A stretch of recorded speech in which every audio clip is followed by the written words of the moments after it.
Buenos dias, mi gente. Hey, great day to serve. You know, when I started walking with God, I realized I was still weak in areas of my life.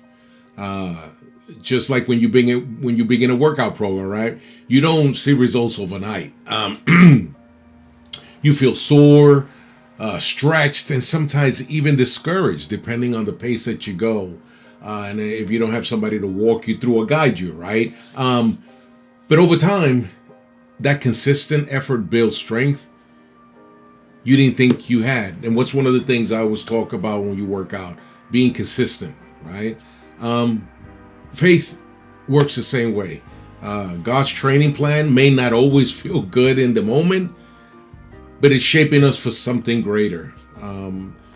Every trial, every test, every repetition of trust is building spiritual endurance.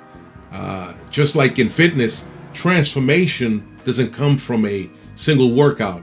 It comes from showing up day after day, being consistent, following that path. In Hebrews 12, verse 11, it says, "No discipline seems pleasant at the time, but painful.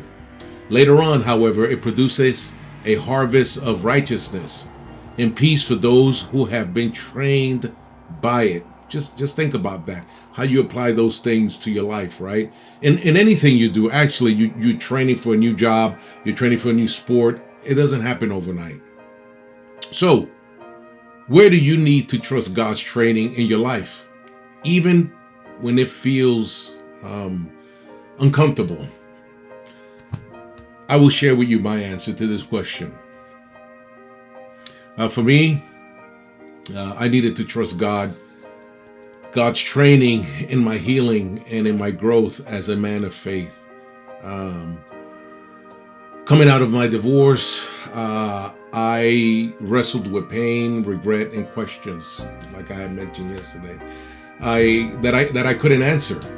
But just like the gym, where the hardest sets are the ones that make you stronger. God has me in a spiritual training right now. It's uncomfortable at times. It stretches me, but I know He's building me into a better disciple, a better leader, and a better man. Mi trabajo, my job, is to trust the process, even when I can't see the results yet. And all of us, whether you're in business, whether you're in working out, whatever, you have to trust the process, okay? And my quote for today is that God is the ultimate trainer. His workouts may stretch you, but His plan always strengthens you. Hasta mañana, mi gente. Gracias.